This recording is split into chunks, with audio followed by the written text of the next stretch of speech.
C'est un sondage qui fait beaucoup parler depuis 24 heures, alors restons prudents, ce ne sont que des enquêtes d'opinion avec toute la marge d'erreur évidemment qu'elles contiennent. Valérie Pécresse donnée gagnante du second tour face à Emmanuel Macron. 52% contre 48%, c'est le score qu'obtiendrait la candidate des Républicains face au président sortant.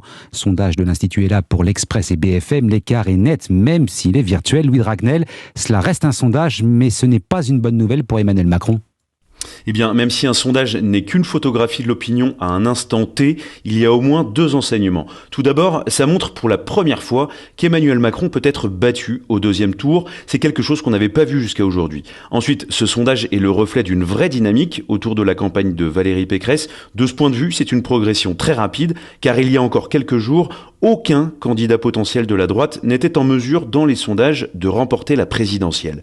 Maintenant, tout l'enjeu pour Valérie Pécresse est d'essayer de montrer que ce sondage correspond à la réalité.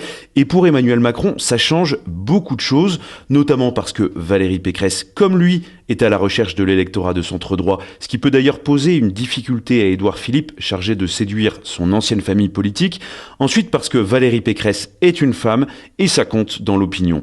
Emmanuel Macron, qui rêve d'affronter Marine Le Pen au second tour, doit donc désormais adapter sa riposte en direction, cette fois, de Valérie Pécresse.